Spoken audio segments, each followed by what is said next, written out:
तो दोस्तों हम आज अपना अगला सेशन को स्टार्ट करते हैं। हमारा अगला सेशन है संख्याओं पर आधारित प्रश्न। जैसा कि हमने संख्या के बारे में पहले ही पढ़ लिया था, संख्या क्या होती है, कितने प्रकार की होती हैं, सारी चीज़ें हम जान चुके थे। जैसे कि आपने देखा था कि प्राकृतिक संख्या, सम संख्या, विषम संख्या, अभाज्य संख्या।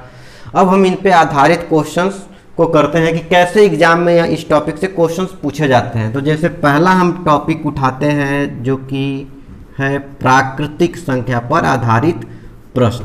अब प्राकृतिक संख्या पर आधारित प्रश्न, तो प्राकृतिक संख्या क्या होता है? तो आपको पता है कि जो संख्या 1 से स्टार्ट हो, 2, 3, 4 और अनंत तक जाए वो सभी प्राकृतिक संख्या होती हैं। और इन पर आधारित प्रश्न क्या होते हैं? तो याद रखिएगा दोस्तों, इस पे पहला जो क्वेश्चन बनता है, पहला टाइप जो है प्राकृतिक संख्या में, वो ऐसे क्वेश्चन बनता है कि जैसे मान लीजिए पूछ दिया 1 से 100 तक के प्राकृतिक संख्या का क्या बताइए, योग बताइए। या पूछ दे कि प्रथम 100 प्राकृतिक संख्या का योग बताइए। या आपको क्वेश्चन दे दे 1 + 2 + 3 प्लस कहाँ तक 100 तक का योग बताइए। एक ही क्वेश्चन को 3 फॉर्मेट से पूछता है, अलग अलग एग्जाम में पूछे जा चुके हैं। तीनों का मतलब सेम हुआ। अब देखिए ऐसे क्वेश्चंस को करते कैसे हैं। तो ये जनरली नंबर सिस्टम क्या है कि बेसिक चैप्टर है मैथमेटिक्स का, और ये फार्मूले इस पे अप्लाई होते हैं। अब इसके कौन से फार्मूले होते हैं? प्राकृतिक संख्या के नॉर्मल क्वेश्चंस के फार्मूले क्या होते हैं? तो देखिए फार्मूला होता है n × n + 1/2।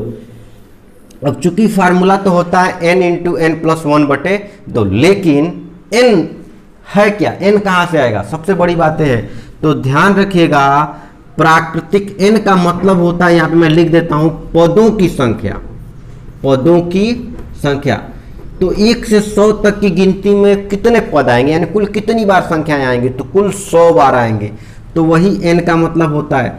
तो यानी कि 1 से 100 में 100 आएंगे, तो इसका n क्या हो जाएगा? 100। याद रखिएगा दोस्तों, n का मतलब अंतिम संख्या नहीं होता है। बहुत लोगों को कन्फ्यूजन होता है कि n = लास्ट नंबर। नहीं, n मतलब होता है पदों की संख्या। चूंकि प्राकृतिक संख्या में 1 से 100 में 100 तक कुल संख्याएं आती हैं, 100 संख्याएं, तो वही n हो जाता है। तो बच्चों को लगता है कि अंतिम संख्या ही n होता है, लेकिन याद रखिएगा यही चीज सम संख्या अगर पूछ देता तो सम संख्या का n अलग हो जाता, क्योंकि 1 से 100 तक में सम संख्या कितनी होंगी? तो इसका आधा हो जाएगा, क्योंकि आधा सम होगा, आधा विषम होगा।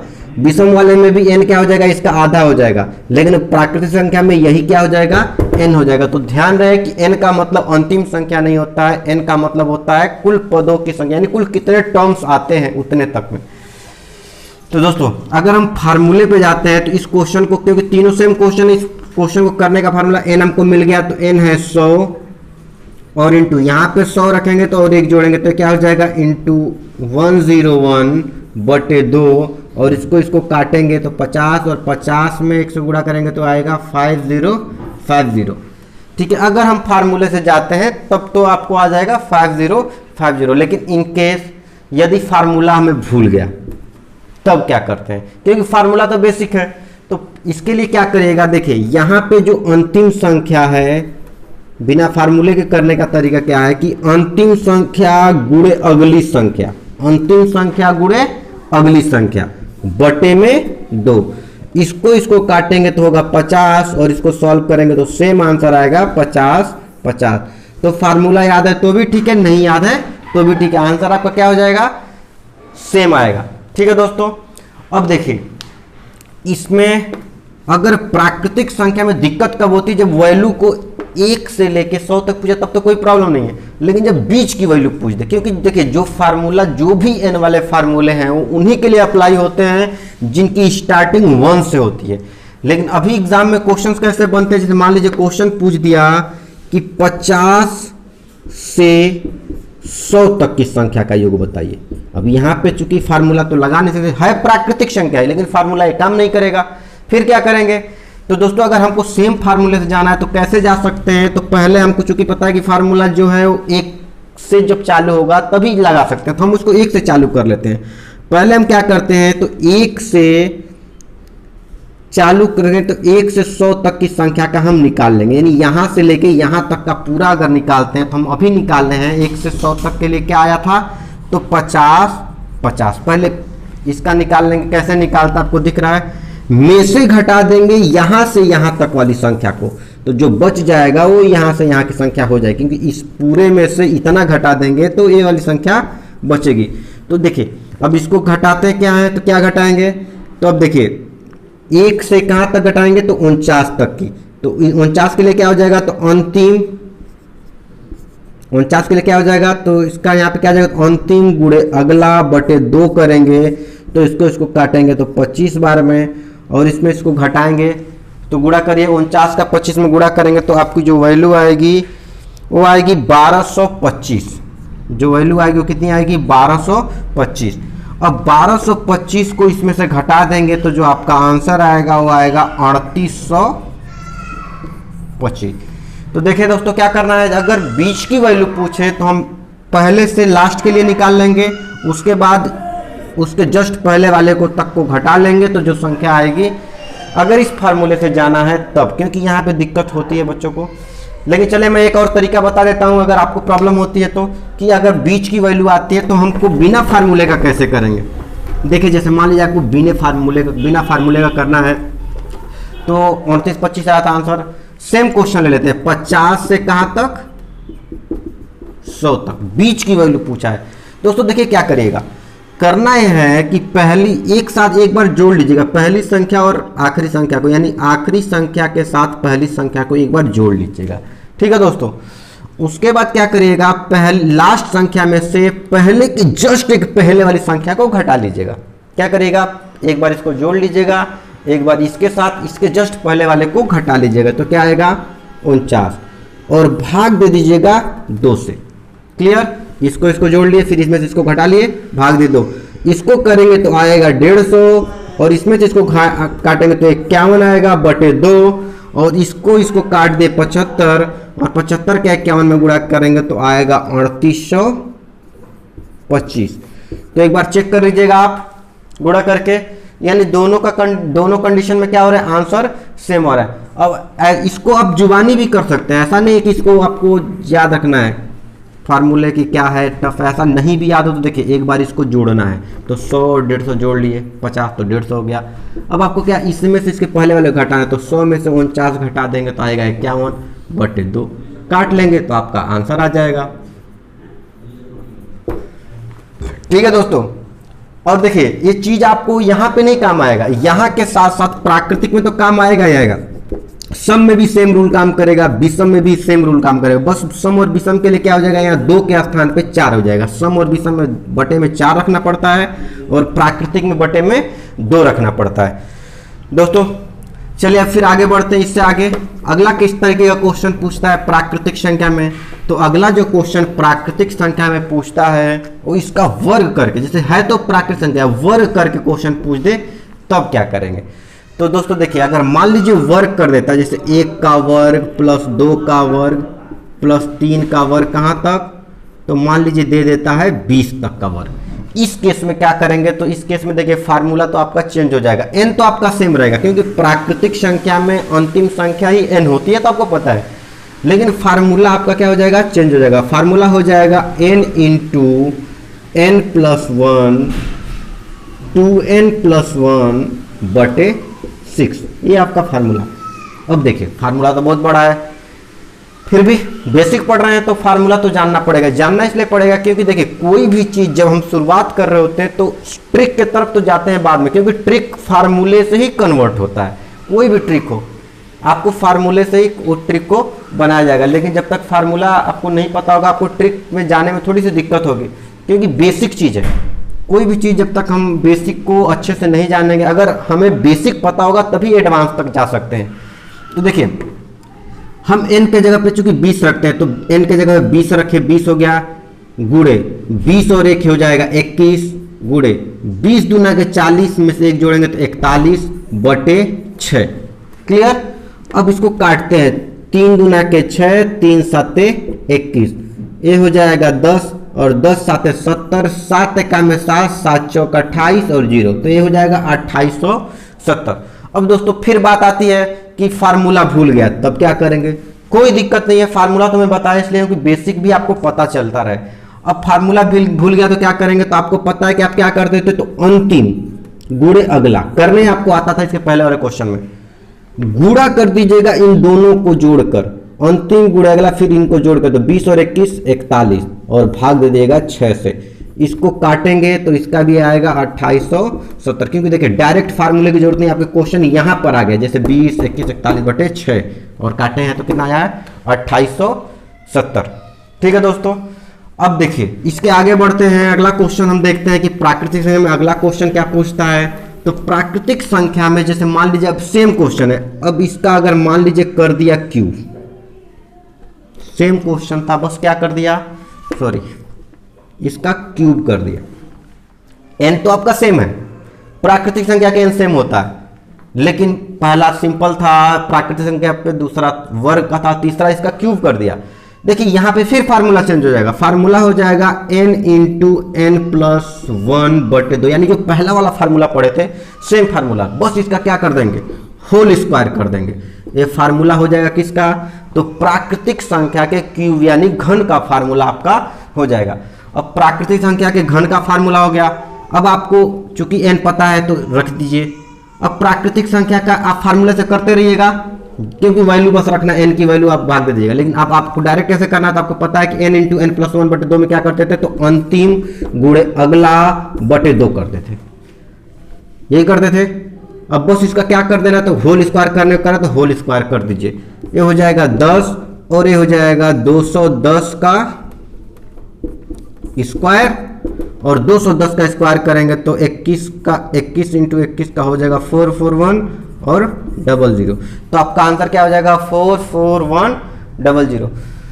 ठीक है दोस्तों, तो देखिए प्राकृतिक संख्या में इस तरीके के क्वेश्चंस आपको ध्यान रखिएगा, फार्मूले आपको पता है कैसे करना है। ठीक है, अब चलिए इससे आगे बढ़ते हैं, अगला हम देखते हैं, इसको मिटाते हैं, अगला देखते हैं सम संख्या पर आधारित प्रश्न, कि सम संख्या पे कैसे क्वेश्चंस बनते हैं।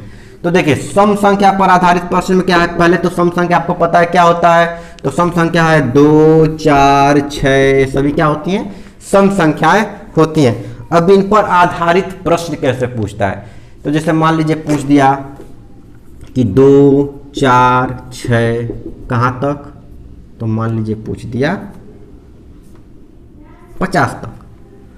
ठीक है, कितना तक पूछ दिया, 50 तक।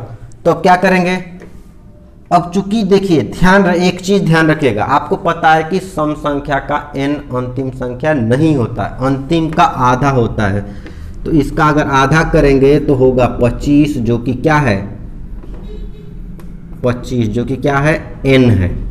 अब n तो मिल गया, और फार्मूला किस पे अप्लाई करेंगे, तो इसका फार्मूला होता है n इंटू एन प्लस 1, यानी जो प्राकृतिक संख्या का फार्मूला था उसका बटे वाला पोर्शन को हटा देंगे तो ये फार्मूला बन जाएगा सम संख्या का फार्मूला, यानी n इंटू एन प्लस 1, और आपको पता है कि n क्या है 25 और गुणे 25 और 1 26, और गुणा करेंगे तो 25 25 625 और 25 650, आपका क्या हो जाएगा आंसर हो जाएगा।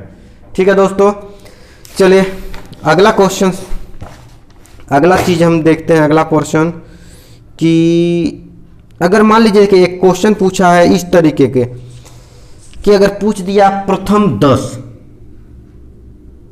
देखिए प्रथम 10 सम संख्या का, यहां पे देखिए क्वेश्चन, यहां पे हम इसका बटे में 2 नहीं करते हैं, एक क्यों नहीं करते, क्योंकि इसने पूछा कि प्रथम 10 सम, यानी शुरुआत 2 4 6 8 लिखते जाए 10 नंबर 10 टर्म्स तक लिखना है, उनका योग, प्रथम 10 का मतलब कि टर्म्स की बात कर, इतने टर्म्स सम संख्याओं को लिखेंगे तो उनका योग कितना आएगा, तो इसमें कुछ नहीं करना होता है, आपको पता है कि 10 और 10 का अगला होता है 11, और 11 दहा में क्या होता है 110, इसका आधा मत कर दीजिएगा n के लिए, ध्यान रहे। ठीक है, लेकिन यदि मान लीजिए अगर पूछ दे कि 1 से 10 तक, इन दोनों क्वेश्चन को समझिएगा, अगर प्रथम 10 सम संख्या पूछे तो इतना आंसर होगा, अगर 1 से 10 सम संख्या पूछ दे तो आपको क्या होगा 10 का आधा करना पड़ेगा, ये हो जाएगा 5, क्योंकि आपको पता है 1 से 10 में सम भी आएंगे और विषम भी आएंगे, तो आधा सम होगा आधा विषम, तो इसलिए 5 और 5 और गुणे अगला 6 करेंगे तो इसका आएगा 30, क्योंकि आपको पता है 1 से 10 में 2 4 6 8 ये और 10, ये 5 संख्या ही आएंगी, 1 3 5 7 ये सब नहीं आएंगे, तो जोड़ लीजिए, इनको जोड़ेंगे तो कितना आएगा 2 4 6 6 12 8 20 10 30। तो ये छोटा था तो जोड़ के देख लिए, लेकिन ध्यान रहे कि जब क्वेश्चन प्रथम 100 10 पूछ दे, प्रथम 20 पूछ दे, प्रथम 50 पूछ दे तो डायरेक्ट उसका अगले से गुणा कर देंगे, लेकिन अगर 1 से 100 तक पूछे, 1 से 50 तक सम संख्या पूछे तो अंतिम का आधा करते हैं, तब आपको फार्मूले पे अप्लाई करते हैं। यहाँ पे स्टार लगा देता हूँ, ध्यान रहे, क्योंकि यहाँ पे बच्चे गलती कर देते हैं और ऑप्शन में मिल भी जाता है। क्वेश्चन जब करते हैं तो आपको ऑप्शन मिल जाता है, जैसे इसका ऑप्शन 10 का आधा करेंगे 5 और 5 का 6, जहाँ 110 होगा वहाँ 30 भी होता है ऑप्शन में। अब थोड़ी सी मिस्टेक हो जाती है, बच्चे 30 भी करके चले जाते हैं, लेकिन नहीं, अगर ऐसे कंडीशन में क्वेश्चन बना रहेगा तो इसका आंसर 110 होगा, और क्वेश्चन अगर ऐसे बनाता है तो इसका आंसर 30 होगा। और ये मैं 10 पे दिया हूँ, ये चीज़ें 20 के लिए अप्लाई हो सकती हैं, 50 के लिए अप्लाई हो सकती हैं, 100 के लिए अप्लाई हो सकती है। ध्यान रखना कि यदि प्रथम 100 प्रथम 50 अगर टर्म्स की बात करेंगे तो डायरेक्ट वहीं पे उसका अगले संख्या से गुणा कर देंगे। अगर प्रथम 1 से लेकर 100 तक या ऐसा कुछ दिया होगा तो उसका आधा करेंगे, तब जाके उसके अगली संख्या से मल्टीप्लाई करेंगे। दोस्तों तो उम्मीद करते हैं इसको ध्यान आपको रखिएगा यहाँ पे। चलिए अब यदि हम बात करते हैं, इसको मिटाते हैं, सम संख्या अगर मान लीजिए पूछ दिया कि, देख लेते हैं कोई और क्वेश्चन वगैरह। चलिए कोई क्वेश्चन और नहीं है यहाँ पे। अब अगला टॉपिक देखते हैं, इसी में अगला क्वेश्चन क्या है। अगर मान लीजिए वैल्यू वही से पूछ दी, वैल्यू अगर क्वेश्चन एक ले लेते हैं, अगर मान लीजिए क्वेश्चन पूछ देता है 10 से 20 तक के संख्या का योग, 10 से 20 तक। अब यहाँ पे देखिए फिर बीच से, अब आपको फार्मूला पता है कि n इंटू एन प्लस 1 होता है, लेकिन आपको ये भी पता है कि फार्मूला जो होता है n वाले जितने ही फार्मूले होते हैं वो शुरुआत से जो स्टार्ट होता है उनके लिए होता है। यहाँ पे क्वेश्चन बीच से पूछा है, अब क्या करेंगे। तो दोस्तों कुछ भी करने की जरूरत नहीं है, आपको पता है कि क्या करना है। आपको 1 से लेके 20 तक का पहले निकालेंगे, आपको पता है कि 1 से 20 तक में क्या होता है, तो अंतिम का आधा 10 और 10 का वर्ग करेंगे तो 10 का अगला संख्या से गुणा करेंगे तो हो जाएगा 110। अंत इसका हो जाएगा, में से घटा लेना है किसको, तो 1 से लेके, चूंकि सम संख्या पूछ रहा है तो 1 से लेकर 8 तक का, 10 के पहले क्या हो जाएगा, सम संख्या जो होगी 8 होगी। अब 8 का आधा क्या होगा, 4, और 4 गुणे 5, तो 4 5 क्या हो जाएगा 20। जैसे इसका आधा करेंगे तो होगा 4, और 4 का अगला क्या होता है 5, तो 4 5 20। 110 में से 20 घटा देंगे तो क्या आ जाएगा 90। ठीक है दोस्तों, अब देखिए एक तो तरीका क्या है, आपको समझ में आ गया कि पहले हम 1 से 20 तक का जैसे सम संख्या निकालते हैं वैसे निकाल लेंगे।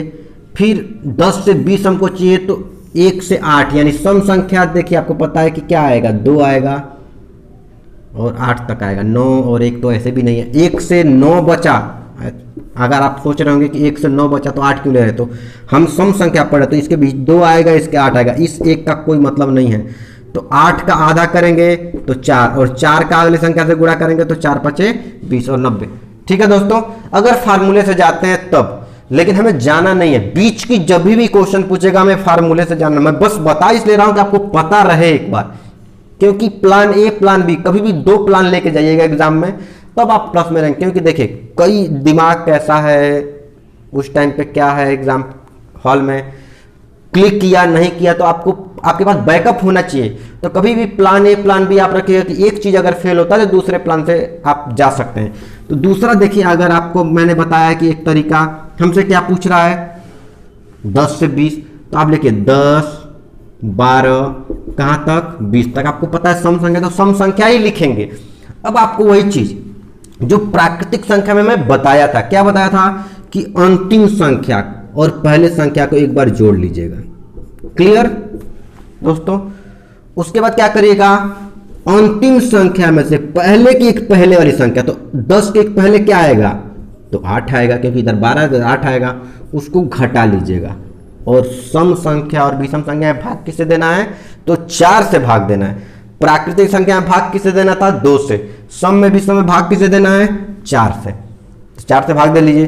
तो 20 और 10 जोड़ेंगे तो होगा 30, और 20 में से 8 घटाएंगे तो होगा 12, और 4 से भाग देंगे तो 4 से 12 और 3 तिली के 9, तो आपका आ जाएगा 90। यहां भी आया है 90, यहां पे भी क्या आ जाएगा 90।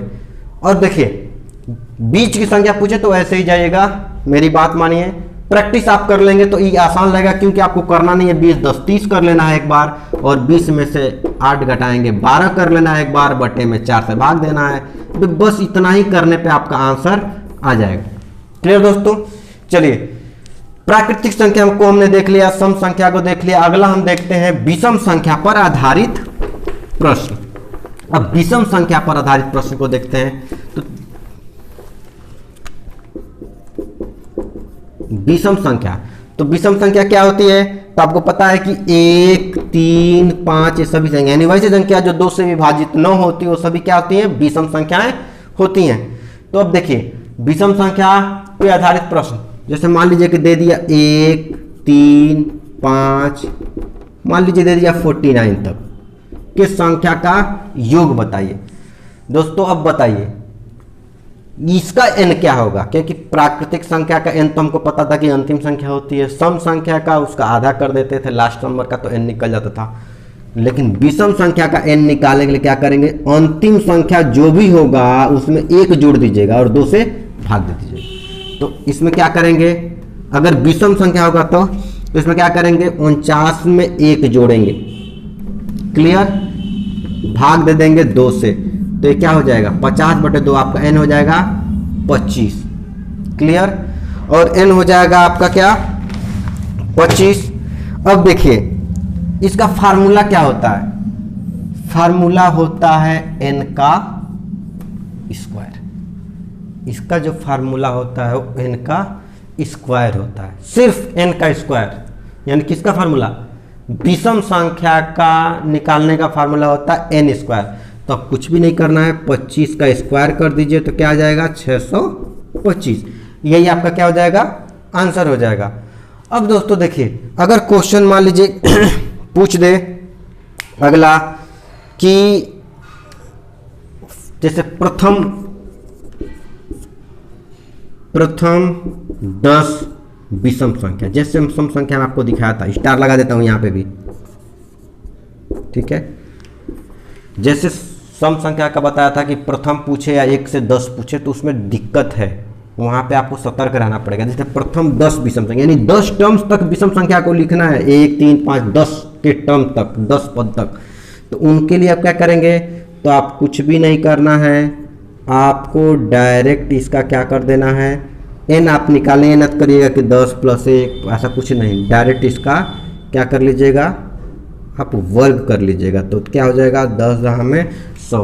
अगर मान लीजिए मैं पूछ देता कि 1 से, देखिए प्रथम 10 और 1 से 10 में क्या अंतर है, 1 से 10 में आपको पता है कि 10 एक सम नहीं है, तो 1 से 10 तक ही लेना है, तो ये जो विषम होगा, सॉरी विषम नहीं है तो जो विषम होगा वो क्या होगा 9, और आपको पता है कि n निकालने का फार्मूला क्या होता है, तो अंतिम में 1 जोड़ते हैं और 2 से भाग देते हैं, तो 9 1 10/2 करते हैं तो क्या आता है 5, और 5 का वर्ग करेंगे तो क्या आएगा 25। देखिए दोस्तों इसका आंसर 25 आ रहा है, इसका आंसर 100 आ रहा है, और जब एक क्वेश्चन पूछेगा तो ये दोनों ऑप्शन में होगा। अब अगर आपको कंफ्यूजन है तो आप 25 करके चले आएंगे, जो कि गलत हो जाएगा।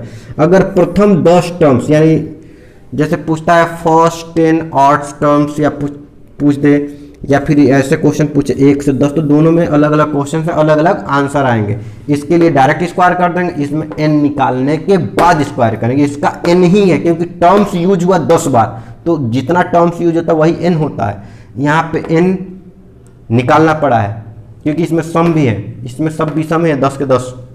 ठीक है दोस्तों, चलिए अब हम इसके आगे बढ़ते हैं। यदि मान लीजिए यहाँ पे भी अगर बीच की वैल्यू उठा के पूछ दे, किसकी वैल्यू, बीच से, जैसे बाकी में पूछ रहा था, तो मान लीजिए अगर क्वेश्चंस ले लेते हैं, मान लीजिए चलिए 50 से 100 का पूछ दे, 50 से 100 तक के विषम संख्या का योग। अब दोस्तों यहाँ पे भी क्या करेंगे, तो सेम चीज 50 से 100 के बीच कौन आएगा, तो 51 आता है, 53 आता है, और कहाँ तक आएगा 99 तक की संख्याएं आएंगी, क्योंकि 50 और 100 तक पूछ रहा है, तो 50 और 100 तो खुद ही नहीं है विषम, तो हमको इसको लेना। अब देखिए 51 और 99 के लिए तो कोई फार्मूला है नहीं, बीच के लिए फार्मूला जो हम पढ़ते हैं एन स्क्वायर वाला, या एन वाले जितने फार्मूले होते हैं, चाहे प्राकृतिक के हो, सम के हो या विषम के हो, सभी फार्मूले एक से जो स्टार्ट होता है उनके लिए होते हैं। तो हम क्या करेंगे, तो हम कुछ भी नहीं करेंगे, 1 से लेके 99 तक वाले का निकाल लेंगे और फिर 1 से लेके इसके जस्ट पहले क्या आएगा 49 वाले को एक साथ घटा देंगे, तो जो बच जाएगा वो किसका हो जाएगा। तो 1 से लेके 99 तक का निकालते तो क्या होता है, अंतिम प्लस 1/2 यानी 100/2 करेंगे तो 50 आपका क्या हो जाएगा, n हो जाएगा 1 से 99 तक में, 1 से 100 तक में, और 50 का स्क्वायर कर देंगे तो ये हो जाएगा 2500। क्लियर दोस्तों, में से घटाना है किसको, तो 1 से 49 वाले को, तो इसका भी n निकालेंगे, क्या करेंगे तो 1 जोड़ेंगे बटे 2 कर देंगे, तो 49 1 50 भागे 2 करेंगे तो इसका n आएगा 25, और 25 का वर्ग करेंगे तो क्या आता है 625, यानी इसको करें यहाँ से यहाँ और इसको घटा दिए, तो इसका जो आंसर आएगा ये आएगा 1875 में भी चेक कर लेते हैं। हाँ ठीक है 1875। अब देखिए दोस्तों फिर बता रहा हूं कि ऐसे हमको करना नहीं है, एग्जाम में करना नहीं है। जो हम जानते हैं जब भी बीच की पूछे, क्वेश्चन बीच वाला ही पूछ रहा है, मैं बार बार फोकस इसी पे कर रहा हूं क्योंकि क्वेश्चन बीच से उठा रहा है, तो इसीलिए ध्यान रहे। बता दिया करना कैसे है, तो फिर वही तरीका जो हम जानते हैं, कहां से पूछा है तो 51 53 कहां तक 99 तक की संख्या को हमको बताना है, क्योंकि 50 से 100 पूछा तो 50 से 100 है ही नहीं, तो यानी 51 से 99 तक है।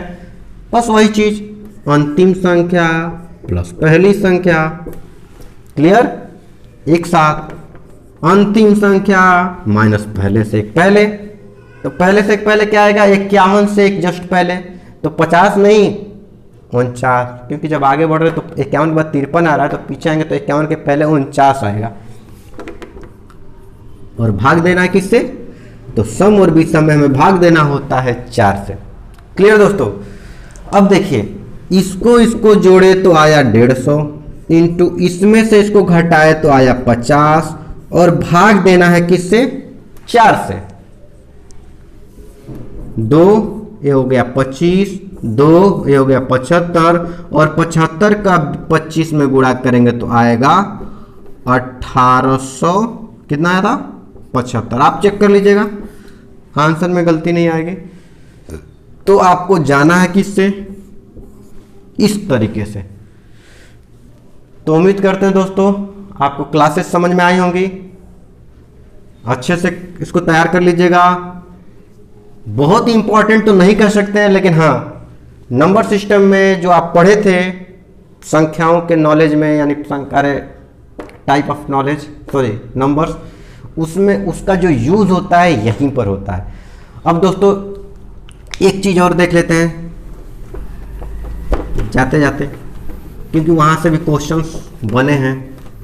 जैसे मान लीजिए अभाज्य संख्या, अभाज्य संख्या से क्वेश्चन क्या क्या बनता है, सम पढ़ लिए, प्राकृतिक पढ़ लिए, विषम पढ़ लिए, अभाज्य भी देख लेते हैं। अब देखिए अभाज्य संख्या बता चुका हूं क्या होता है, तो वैसी संख्या जो 1 से और स्वयं से विभाजित होती है अभाज्य संख्या कहलाती है। तो आपको पता है, उस पर डिस्कस नहीं करूंगा, पहले क्लास में मैंने कर चुका है। 2 3 5 7 11 यानी ये सभी संख्याएं अभाज्य होंगी। तो ध्यान रखिएगा कि क्वेश्चन कैसे पूछता है, क्वेश्चन पूछ देगा कि जैसे अभाज्य संख्या में क्या क्या क्वेश्चन बना हुआ है एग्जाम में। जैसे मान लीजिए पूछ दे कि 1 से 100 तक के बीच कितनी अभाज्य संख्याएं होती हैं, 1 से 75 में कितनी अभाज्य संख्याएं होती हैं, 1 से 50 में कितनी अभाज्य संख्याएं होती हैं, 1 से 25 तक कितनी अभाज्य संख्याएं होती है। तो याद रखिएगा यहाँ से 1 से 100 में 25 होती हैं, 1 से 75 तक में 21 होती हैं, 1 से 50 तक में 15 होती हैं, और 1 से 25 तक में 9 अभाज्य संख्याएं होती हैं। इसको याद रखिएगा बिल्कुल एकदम, ठीक है।